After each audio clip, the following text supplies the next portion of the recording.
Programación especial. Semana de la Fe. Confianza en Dios y en su paz. Cristovisión te invita a descubrir la grandeza y pluralidad de nuestra Iglesia. Prédica, Concilio Vaticano II y Catecismo. Queridos cristovidentes, estamos con ustedes en esta inauguración del Año de la Fe, Semana de la Fe, en donde al mismo tiempo estamos en la celebración de los 50 años de la apertura del Concilio Vaticano II. Un poco de historia y contextualicemos. El gran Papa Pacelli, Eugenio Pacelli, Pío XII, un hombre maravilloso, muchos años de pontificado, un hombre muy inteligente, podía leer 2, 3 veces en francés, español, italiano, inglés, un discurso y después decirlo prácticamente de memoria. Un hombre de cualidades muy especiales. Se pensó que él podría hacer los grandes cambios que necesitaba la Iglesia. La Segunda Guerra Mundial, la posguerra, le impidieron al Papa en cierta manera dar ciertos pasos, tuvo que preocuparse de situaciones eclesiales y del mundo que le obstaculizaron el poder tener un campo tranquilo y llano para dar pasos en la Iglesia. Muere el gran Pío XII y la Iglesia elige en 1958 a un hombre sencillo, humilde, casi de 80 años, Roncalli, el Papa Roncalli, un hombre ya de cierta edad, un hombre campechano e inteligente, el cardenal Roncalli. Se elige nuevo Papa a Juan XXIII. Se pensó que después de Pío XII, maravilloso, inmenso, grande, elegante, inteligente, de visión, pudiera venir alguien, era difícil escogerlo. Quieren colocar a un Papa de transición.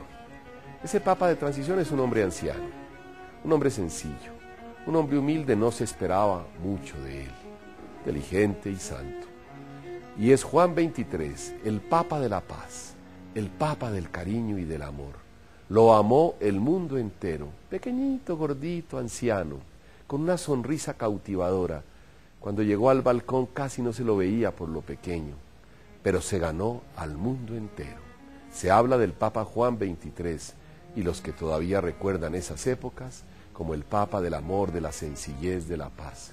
Pues este Papa que era de transición y que de suyo duró pocos años, porque prácticamente del 58 al 63 que muere, 62 finales, 63, este hombre cambia el rumbo de la Iglesia y dice la siguiente frase: la Iglesia tiene las ventanas y las puertas cerradas, el aire está nocivo, el aire está enrarecido e infestado.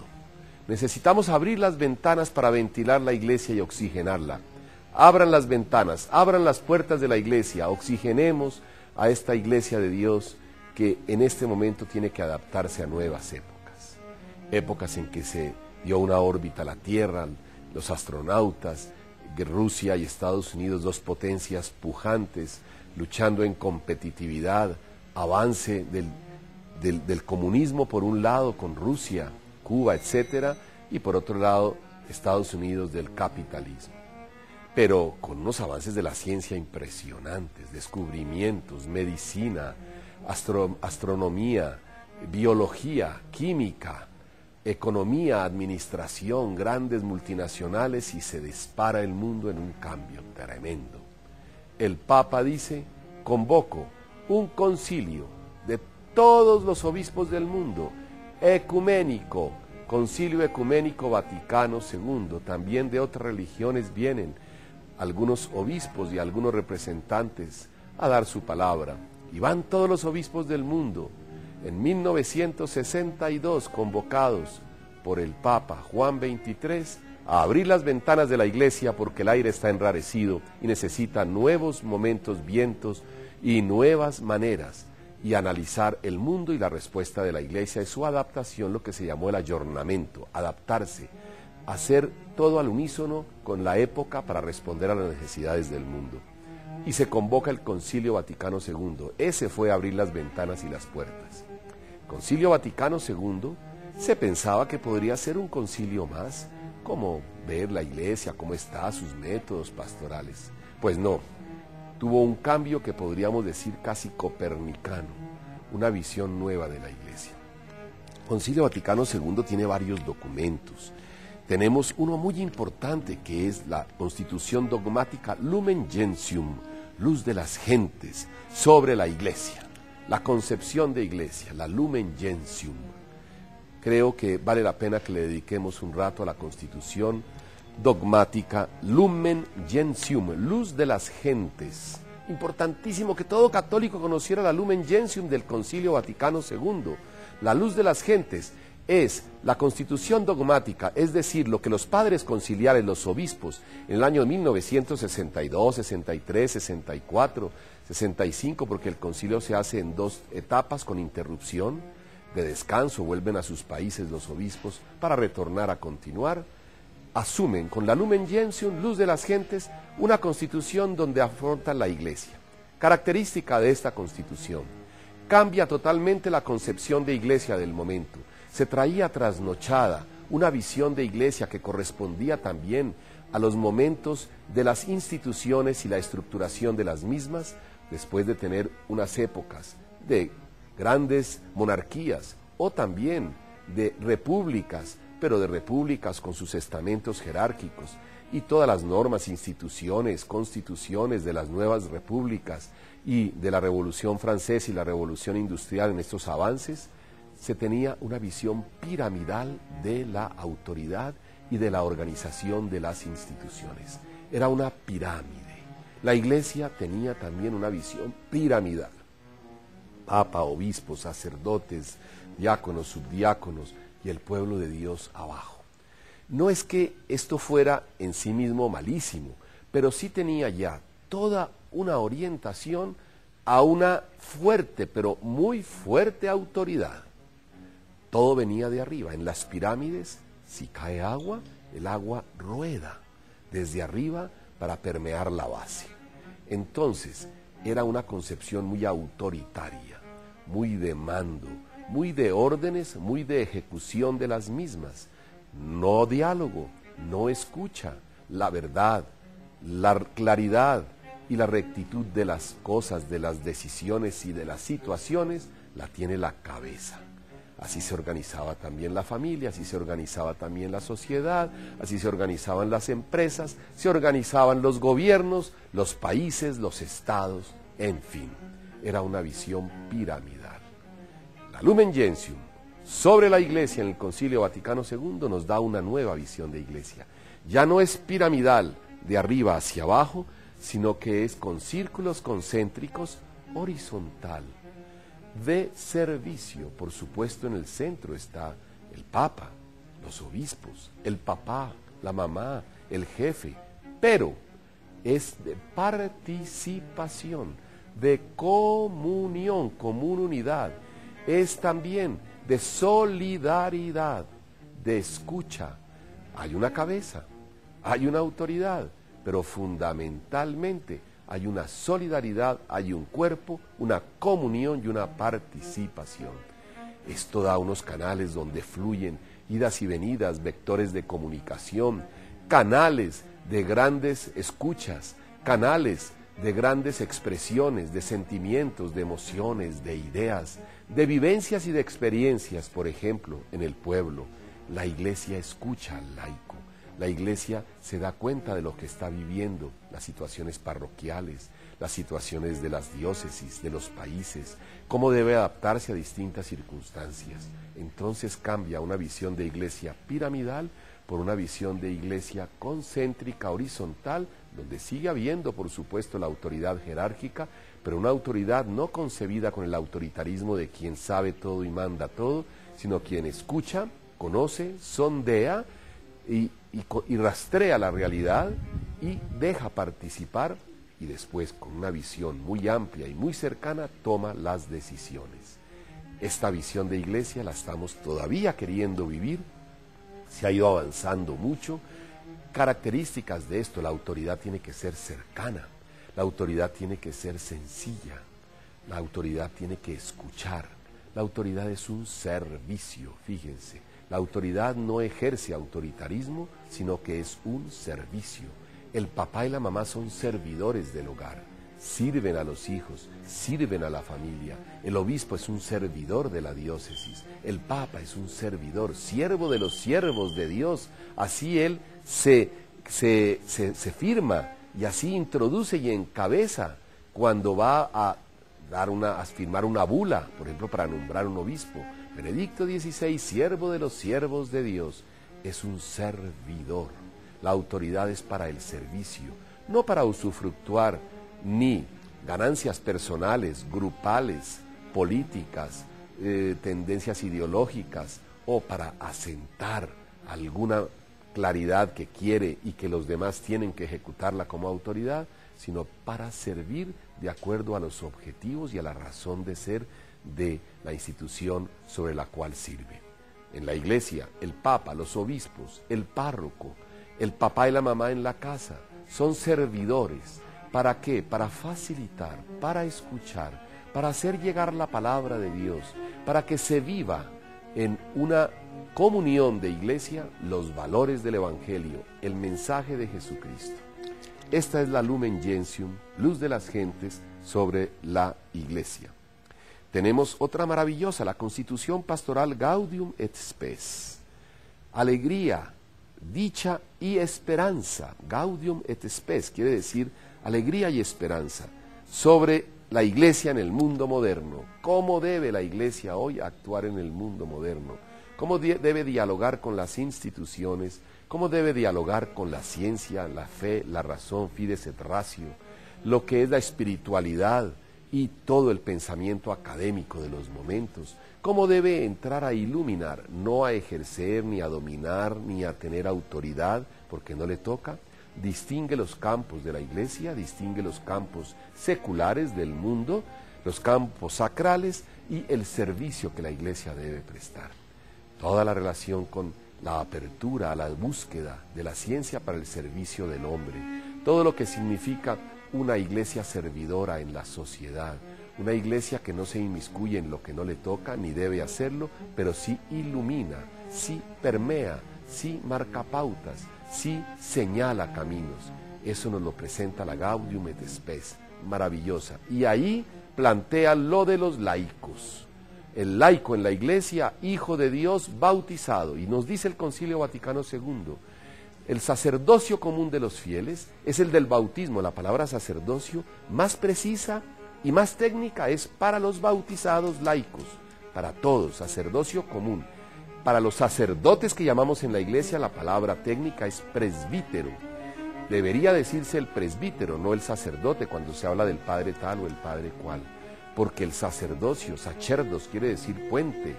Puente entre Dios y los hombres lo ejerce todo bautizado. Por eso se le da una velita en el bautismo. Todo bautizado es otro Cristo. Habita en él el Espíritu Santo. El resucitado, que es Cristo resucitado, el Espíritu de Dios. Habita y vive, por eso se inciensa cuando hay incienso a los fieles, al obispo, al sacerdote y a todos. No a ellos, sino a ellos como templos del Espíritu Santo, porque allí habita en los bautizados el Espíritu Santo. Sacerdocio común de los fieles. Los laicos, es la época de los laicos, estaban ocultos. Antes del Vaticano, por circunstancias que no es del momento analizar, teníamos un clericalismo. Todo lo hacían los sacerdotes, el papa, los obispos, y lo decidían. Y el pueblo pasivo escuchaba y ejecutaba. Hoy el Vaticano II ha dado un salto importante, un salto mortal importante, cualitativo. El laico es protagonista en la iglesia. Es ejecutor, es pensador, es vivenciador, experimenta a Cristo y debe predicar y llevar a Cristo y evangelizarlo en las cosas temporales, en el Transmilenio, en el quirófano, en la junta directiva, en la tienda, en la calle, y debe llevar a Jesús y debe presentarlo, evangelizar. Evangelium quiere decir buena noticia en griego. Presentar el evangelio, evangelizar, presentar la buena noticia. ¿Y quién es la buena noticia? Cristo resucitado, resucitó. Está vivo en mí, en los demás, en cada hermano. Por eso debo respetar la dignidad de todos, pobres, ricos, porque ahí está Cristo. En la creación, presente Cristo, desarrollando toda su gesta salvífica que le encomendó el Padre, cumpliendo su misión. los laicos importantísimos, en las familias, transmisores de la fe, papá y mamá laicos. Laico es todo el que no es religioso, ni religiosa, ni clérigo. Son los hijos de Dios bautizados. Lo más importante, nos dice el Vaticano, es el bautismo. El bautizado es mucho más importante que todo porque ha sido redimido. Yo te bautizo es lo mismo que decir, yo te redimo, yo te reconstituyo, yo te salvo, yo te devuelvo la dignidad de hijo de Dios perdida por el pecado, yo te devuelvo la santidad. Por eso es la vocación universal a la santidad de los bautizados, que se había perdido con el pecado. Y te introduzco en la iglesia, miembro de la eclesía de la familia que fundó Cristo, para caminar hacia el Padre con la fuerza del Espíritu Santo, bajo el manto y protección de María. Laicos, ustedes tienen su época, es el momento de los laicos. El Concilio Vaticano II es uno de los grandes puntos, Gaudium et Spes, dicha y alegría y esperanza, constitución sobre la iglesia en el mundo de hoy, destaca al laico y le da su importancia, su protagonismo y su responsabilidad. Continuaremos, queridos cristovidentes, con el Concilio Vaticano II en sus 50 años de fundación por el Papa Juan XXIII. Prédica, Concilio Vaticano II y Catecismo. Prédica, Concilio Vaticano II y Catecismo.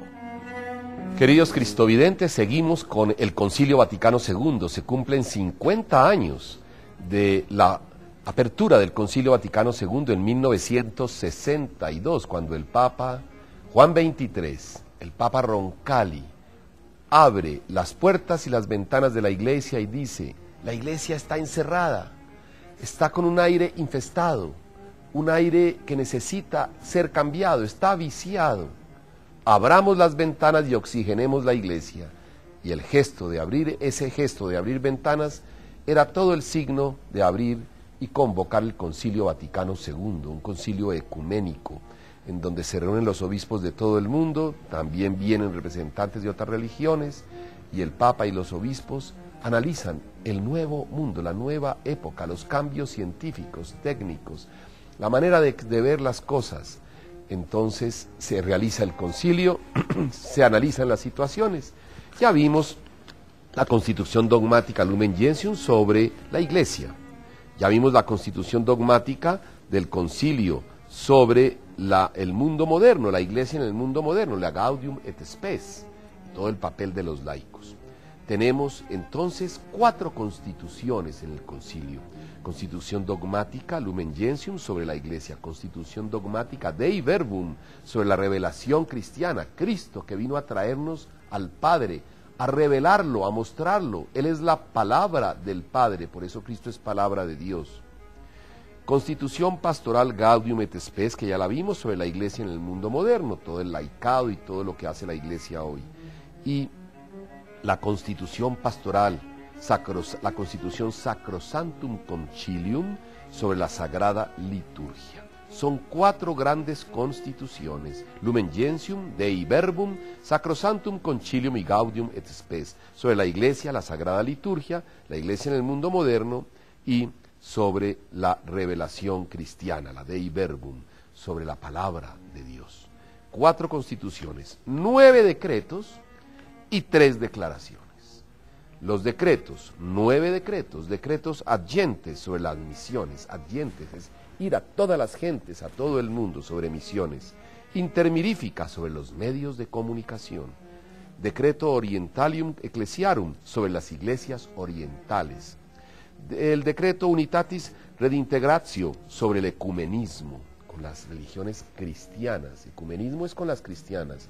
Interreligioso con otras religiones no cristianas, sobre el ecumenismo, es decir, entre cristianos, católicos y no católicos, ortodoxos, religiones históricas tradicionales, que el anglicanismo, que el luteranismo, en fin, y todas otras religiones cristianas, pentecostales, en fin. La decreto Unitatis Redintegratio sobre el ecumenismo. Christus Dominus, sobre los deberes pastorales de los obispos, un decreto sobre los deberes pastorales de los obispos. El decreto Optatam Totius Ecclesiae, sobre la formación sacerdotal, la Optatam Totius, sobre la formación sacerdotal. Decreto Presbyterorum Ordini, sobre el ministerio y vida de los presbíteros. Fíjese, ya no es obispo, sino de los presbíteros, los que llamamos nosotros sacerdotes, que la palabra técnica es presbítero. Y Perfecte Caritatis, sobre la renovación de la vida religiosa. Las comunidades religiosas, de varones y de mujeres, son los religiosos y las religiosas, las congregaciones, las órdenes, las comunidades. Decreto Apostolicam Actuositatem, sobre el apostolado de los seglares. Y tenemos después 3 declaraciones. 9 decretos, 3 declaraciones, 4 constituciones.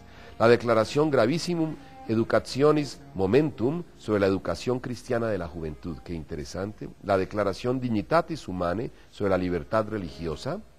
Y la declaración Nostra Aetate, sobre las relaciones de la Iglesia con religiones no cristianas. El ecumenismo es con las cristianas y la interreligiosa con las no cristianas. El concilio abarcó todos los temas.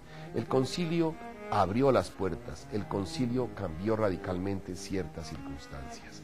Ya lo vimos, la concepción de iglesia, la concepción no piramidal, sino horizontal, la concepción no autoritarista, sino de comunión y participación, la concepción no vertical, sino de diálogo, de escucha, de participación y de servicio, no de dominio, no de posesión de la verdad, sino de servicio humilde, como hizo Cristo lavando los pies a los discípulos.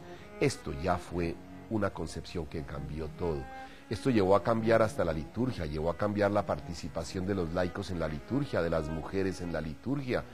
Después de esto, tenemos la visión de los laicos, creo que es un punto fundamental, ya lo vimos, la participación de los laicos en la iglesia, en la catequesis, en la evangelización, que asuman su papel, que asuman su rol, que asuman su responsabilidad. Los laicos en la iglesia deben asumir el mandato del bautismo que se les da, se les renueva en la gracia. El bautismo nos cambia ontológicamente, es decir, esencialmente, de pecadores en hijos de Dios, de alejados de Dios en hijos de Él, y nos introduce en la Iglesia católica. Creo que este papel de los laicos es clave. El laico pasó la época en que escuchaba, hacía pasivamente, y los sacerdotes y religiosas hacían todo. El laico debe tomar las banderas, enarbolar pues la tea, la llama de la responsabilidad de evangelizar en las cosas temporales. En la familia, papá y mamá, transmisores de la vida, transmisores de la fe, transmisores de la moral y la ética, transmisores del civismo. Hogar católico es papá y mamá e hijos, iglesia doméstica, allá se vive, se transmite, se catequiza. Papás, si ustedes no catequizan, nos dice el Vaticano II, nadie más lo va a hacer, les toca a ustedes, al médico en el hospital, al periodista en los medios de comunicaciones, el católico periodista, lleva otra manera de comunicar, la verdad pero con caridad, la claridad de las noticias, la información pero con la caridad, el respeto, la dignidad. No acaba a los demás por sacar una noticia, no acaba a los demás con amarillismo, por hacer y tener un rating, tener más espectadores. Da la verdad, la da con caridad y con claridad y sirve a la nación.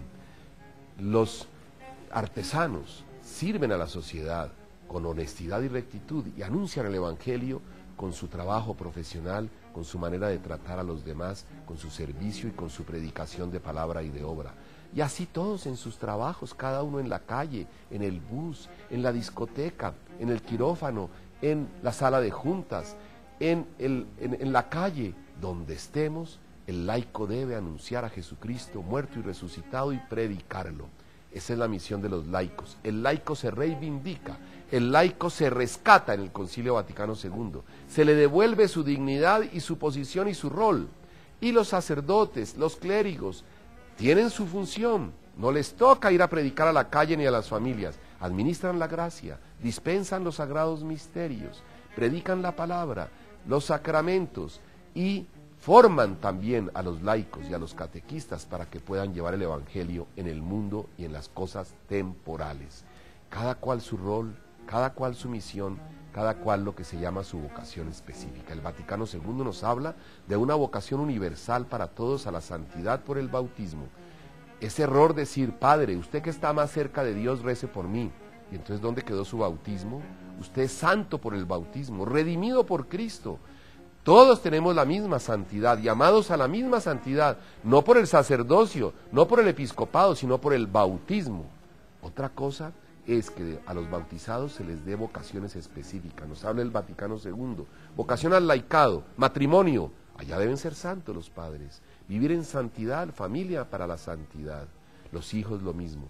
Vocación a la vida de célibe, es decir, de soltero por el reino de Dios, sin ser sacerdote, sin ser religiosa. No siente esa vocación, tampoco la siente al matrimonio. Es un laico soltero, soltera. Se dedica a la ciencia, a la investigación, al servicio a los demás, a la familia, a sus padres, a trabajar, y tiene que llevar el evangelio en las cosas temporales. En castidad, el soltero, soltera por el reino de Dios. Que no puede vivir la castidad, entonces su vocación no es esa. Su vocación es el matrimonio, para vivir iglesia doméstica en fidelidad. 2, pareja, hombre y mujer, hasta que la muerte los separe con la gracia sacramental de Dios. Vocación a la vida religiosa, lo que llamamos las monjitas, los sacerdotes, los monjes, que los dominicos, que los agustinos, que los claretianos, que las agustinas, que las hermanas de la iglesia, así todas las betlemitas, tantas comunidades llamadas, siendo bautizadas a una vocación específica, ellas y ellos, a mostrarle al mundo cómo es el reino. Pobreza, allá no hay dineros, allá todo es de todos, una sola familia. Castidad, allá no hay hombre ni mujer ni matrimonio, allá nos amamos todos en Dios. Obediencia, allá no hay que obedecerle a este o aquel, sino solo se hace la voluntad de Dios. Los religiosos, con sus votos, promesas, consejos evangélicos de pobreza, castidad y obediencia, viven en comunidad como viviremos en el cielo, y en pobreza solo abiertos a Dios, en obediencia solo abiertos a Dios, y en castidad solo en el amor de Dios. Nos muestran acá cómo será eso. Y los llamados al sacerdocio, 3 maneras, al ministerio: obispos, presbíteros y diáconos. Los obispos, la plenitud del sacerdocio, sucesores de los apóstoles, para pastorear la iglesia. Los sacerdotes, que llamamos presbíteros, es la palabra técnica y la mejor, para ayudarle a los obispos en eso con el mismo ministerio sacerdotal. Y los diáconos, ayudar a los párrocos, a los sacerdotes y obispos, a los presbíteros y obispos, en la liturgia, en el servicio a los pobres, en la predicación de la palabra y administración del bautismo y el matrimonio. ¿Cuál es la mejor vocación, dice el Vaticano II? La del bautismo. Esa sí es la mejor. Las demás, todas, la mejor es la de cada cual. Es tan santo el hombre y mujer casados, el matrimonio, como el ser obispo. Es tan santo el soltero en castidad como ser sacerdote, presbítero. Es tan santo ser papa como ser una madre de familia con la bendición de Dios en el hogar católico. El laico, la vida religiosa y el ministerio sacerdotal son vocaciones específicas. La fundamental, la base sobre la que se cimenta la vida cristiana, nos dice el Concilio Vaticano II, es el bautismo. Esto es un gran paso del Concilio Vaticano II. Y la liturgia que nos dio la Constitución sobre la Sagrada Liturgia, Sacrosanctum Concilium, adapta la liturgia para esta época. El sacerdote mirando de frente, en las lenguas vernáculas, ya no tiene que ser en latín, se puede en latín, dice el Papa, pero se adapta a las épocas, regiones, con un lenguaje mucho más cercano a la gente, se leen las lecturas de la palabra en la lengua vernácula, y se adaptan muchas aclamaciones y respuestas, se hacen muchas síntesis para que sea al mismo tiempo una celebración, una catequesis, una predicación y una vivencia. Queridos cristovidentes, el Concilio Vaticano II dio pasos muy importantes. Es el gran desconocido todavía, 50 años y todavía no lo conocemos. Vamos a hacer en todas las diócesis, en el mundo entero, en este año de la fe, un conocimiento del Concilio Vaticano II. A los obispos, a los sacerdotes, a los padres de familia se les pide, a los párrocos, a las diócesis. El Papa nos pide, hagamos conocer el Concilio Vaticano II, hagamos profundizaciones, hagamos encuentros, foros, seminarios, vivencias, oración, prácticas, diálogos para conocer todas las constituciones, los decretos y las declaraciones que nos dio la palabra de Dios en la Iglesia, el magisterio de la Iglesia, el Papa y los obispos, inspirados por el Espíritu Santo. cristovidentes, a conocer el concilio, a vivirlo. La Iglesia dio un salto adelante. El Papa Juan XXIII murió en la mitad del concilio, lo terminó el Papa Pablo VI, el Papa maravilloso también, Juan Bautista Montini, y le tocó comenzar a aplicar el Concilio Vaticano II.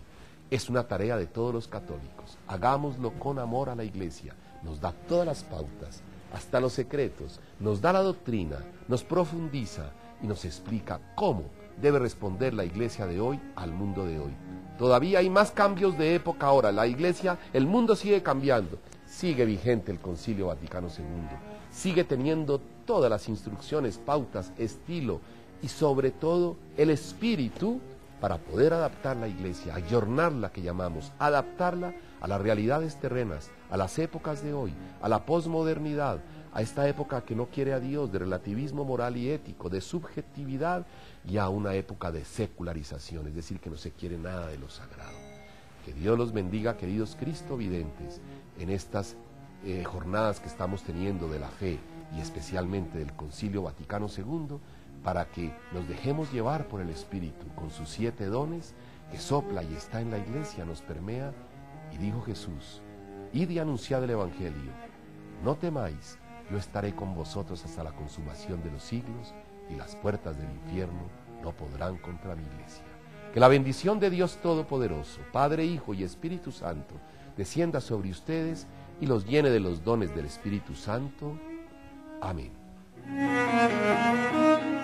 Prédica, Concilio Vaticano II y Catecismo. Prédica, Concilio Vaticano II y Catecismo.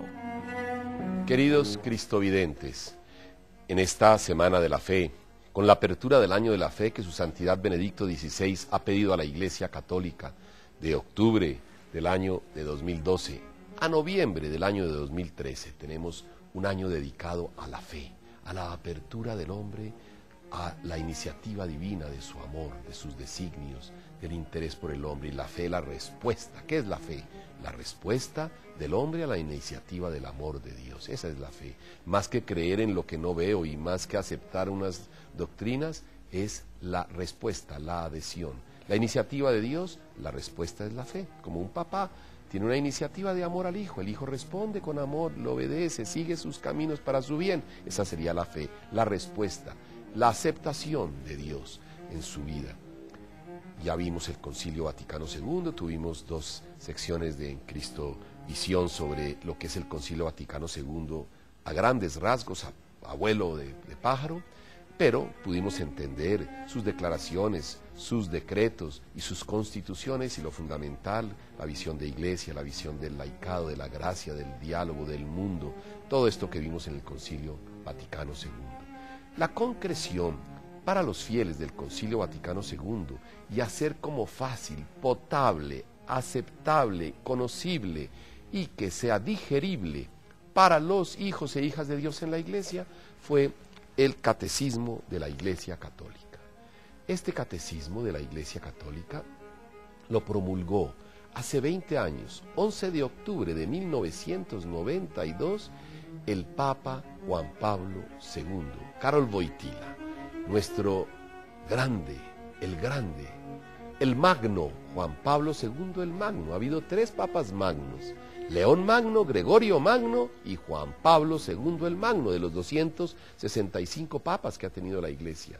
¿Por qué se lo declaró magno? Toda la plaza de San Pedro gritaba: lo queremos magno, y vogliamo magno, lo queremos magno, lo queremos grande. Y el Papa Benedicto lo declara Juan Pablo II el Grande, el Magno. Un pontificado de casi 27 años, un pontificado donde hubo una incidencia maravillosa en el mundo. El Papa Juan Pablo II tocó los corazones, el pastor que llegó hasta la última oveja, el último corderito. En el mundo entero, el Papa viajero, el Papa de la paz, el Papa del amor, el Papa que nos mostró el rostro de Jesús.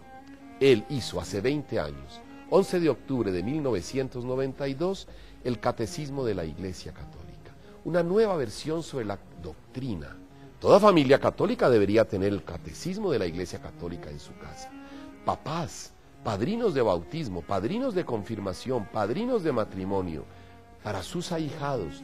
Compren el catecismo, no estoy haciendo ninguna propaganda porque aquí no se trata de eso ni mucho menos, pero conozcan el catecismo y enséñenlo a sus ahijados, padres de familia, a sus hijos, en las parroquias.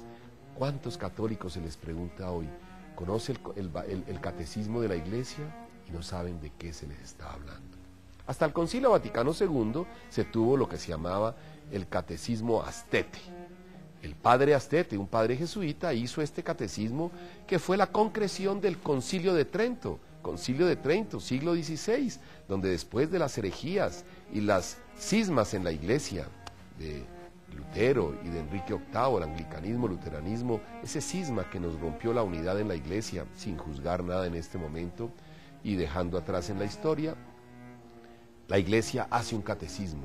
Y después del Concilio de Trento se concreta esto en el catecismo Astete, catecismo que sirvió para transmitir la doctrina y la fe a tanta gente en el mundo. Todo el mundo lo conocía, se estudiaba en todas las escuelas y colegios, en todas las parroquias. Se acabó con el Concilio Vaticano II el catecismo Astete, y como que no se lo reemplazó por nada, gravísimo eso. El Papa Juan Pablo II, el 11 de octubre de 1992, saca el catecismo de la Iglesia Católica, un nuevo catecismo para las épocas modernas, la adaptación, la concreción del Concilio Vaticano II en la doctrina que todo católico debe vivir. Este catecismo tiene 4 grandes partes. Con esto nos vamos a adentrar en él y a entenderlo. La primera parte se llama la profesión de fe. La segunda parte se llama la celebración del misterio cristiano. La celebración del misterio, Cristo que se encarna, muere y resucita, la redención, el misterio de nuestra fe. Decimos, este es el misterio de nuestra fe, y decimos todos después de la consagración y elevación. Anunciamos tu muerte, proclamamos tu resurrección, ven Señor Jesús. Entonces toda la segunda parte, la celebración del misterio cristiano. Dijimos que la primera era la profesión de fe. ¿En qué creemos? ¿En quién creemos? ¿Cuáles son los dogmas? ¿Cuáles son los grandes fundamentos de nuestra fe? La primera parte. La segunda parte, ¿cómo celebramos el misterio de la fe? La tercera parte, la vida en Cristo. Ahora es cómo vivimos. La primera, ¿qué creemos? La segunda, ¿cómo celebramos? La tercera, cómo vivimos en la vida corriente, en la vida real, nuestra fe en Cristo. Y la cuarta parte, la oración cristiana. ¿Cómo oramos? ¿Cómo oramos? Fíjense qué lindo. ¿Qué creemos? ¿Cómo lo celebramos? ¿Cómo vivimos? ¿Y cómo oramos? Las 4 grandes partes del Catecismo de la Iglesia Católica, promulgado por su santidad Juan Pablo II el 11 de octubre de 1992. Estamos cumpliendo en octubre 11 de 2012 los 20 años de la promulgación del Catecismo de la Iglesia Católica. Coincide con el año de la fe, coincide con los 50 años del Concilio Vaticano II. Recordemos, este catecismo hace 20 años se promulgó cuando se cumplían 30 años del Vaticano II. Hoy, al cumplirse los 20 años del catecismo, celebramos los 50 años del Vaticano II, en el año de la fe.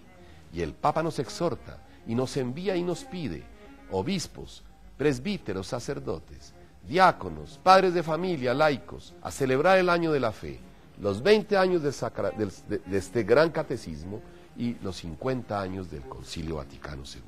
4 partes tiene este catecismo. Primero, ¿qué creemos? La profesión de fe, ¿qué creemos? Segundo, ¿cómo celebramos lo que creemos, estos misterios? ¿Cómo vivimos? Tercero, entonces, creer, celebrar, vivir son los verbos. Y cuarto, ¿cómo oramos? ¿Cómo hacemos oración en la iglesia? 4 grandes partes, 4 grandes capítulos o secciones, partes grandes, decimos, de este catecismo. Creer, celebrar, vivir y orar. Ahí están los verbos. Vamos a la primera, la profesión de fe. Este tiene, ya hemos visto, nos ofrece las dos secciones. La primera sección, creo, creemos, la fe. La segunda sección, la profesión de la fe cristiana, los símbolos de la fe. En la primera sección tenemos 3 capítulos. El primero, el hombre es capaz de Dios. El segundo, Dios al encuentro del hombre. Y el tercero, la respuesta del hombre a Dios, que es la fe. Esta primera parte, que tiene 3 secciones, y cada sección tiene varios capítulos, nos habla de cómo creemos, qué creemos y en qué creemos. El hombre capaz, Dios que sale al encuentro y el hombre que responde. La segunda sección de la primera parte, la profesión de la fe cristiana, los símbolos de la fe. Capítulo primero, creo en Dios Padre. El segundo, el Padre. El tercero, Todopoderoso. Es todo el credo.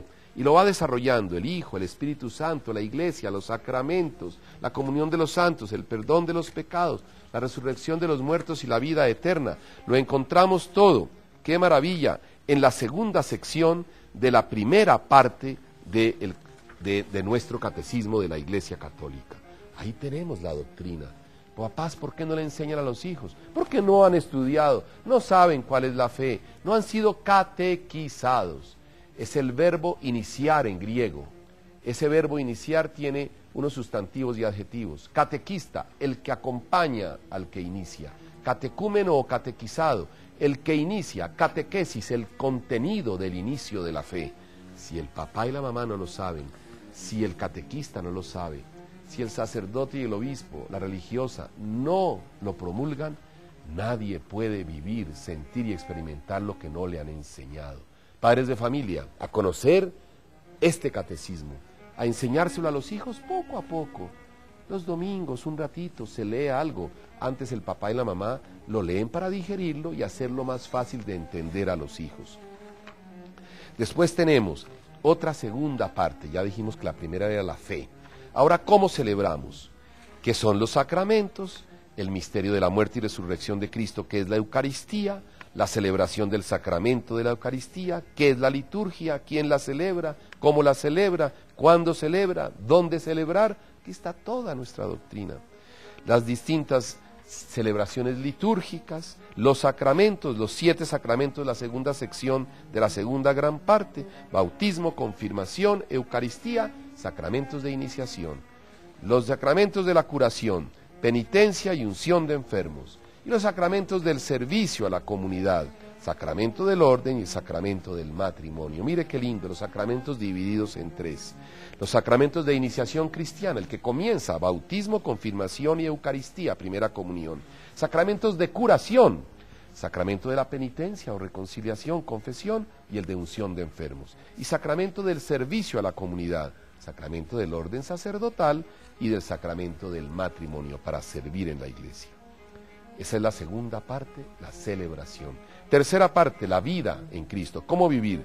La vocación del hombre, la dignidad de la persona humana, la moralidad de los actos, la moralidad de las pasiones, la conciencia moral, las virtudes, el pecado, la comunidad humana, la persona, la participación en la vida social, la justicia social, el respeto a los demás, la dignidad a los demás, la solidaridad humana. Y el tercer capítulo de esa tercera gran parte, la salvación de Dios, la ley y la gracia, la ley moral, la gracia, la justificación, la iglesia madre, los 10 mandamientos. Fíjense que hemos acabado aquí la primera gran sección, la primera capítulo, y la segunda sección, los 10 mandamientos. Si uno analiza cada uno de los 10 mandamientos en esta tercera parte, que es la vida de la iglesia. Y analiza los 10 mandamientos: amar a Dios, al prójimo como a ti mismo, no jurar su santo nombre en vano, santificar las fiestas, amar al prójimo, el mandamiento del amor, no matar a los demás, la familia, el mandamiento de honrar a padre y a madre, no fornicar, no hurtar, no levantar falsos testimonios ni mentir, no desear la mujer del prójimo y no codiciar los bienes ajenos. Ahí termina la tercera parte, que es la manera de vivir la iglesia. Vivir como las virtudes, la moralidad, los mandamientos, la vivencia. En la vida, en el negocio, en el matrimonio, en el trabajo, con los amigos, en el dinero, en la discoteca, en el paseo, en el avión, en la calle, en el bus, la moralidad, los actos, cómo vivir la vida de fe. Y la última gran parte, que es la oración, cómo se ora, la oración del Antiguo Testamento, la oración del Nuevo Testamento, las fuentes de la oración, el camino de la oración, qué es orar, cómo se expresa la oración vocal, la oración mental, la oración de voluntad, la oración de contemplación. Yo entro con la gracia de Dios a los misterios de Dios, la oración de petición, la oración de perdón, la oración de gustar las cosas de Dios, la oración del Señor en el Padre Nuestro, y nos habla cada palabra del Padre Nuestro, el corazón de las Escrituras, el Padre Nuestro, todas las oraciones en la iglesia, las 7 peticiones del Padre Nuestro, y nos enseña para que oremos. Queridos cristovidentes, 4 grandes secciones. ¿En qué creemos? Creer. ¿Cómo celebramos lo que creemos? Celebrar. ¿Cómo vivimos? Vivir en la vida real. ¿Y cómo oramos? ¿Cómo nos comunicamos con Dios en iglesia, con los demás? Este es el Catecismo de la Iglesia Católica, cumple 20 años en el contexto de los 50 años del Vaticano II, concreción del Concilio Vaticano II en el año de la fe. Cristovidentes, a vivir este año, a orar, a conocer el Catecismo y a celebrar estos 50 años conociendo el Vaticano II. Que Dios los bendiga en el nombre del Padre, del Hijo, del Espíritu Santo. Amén.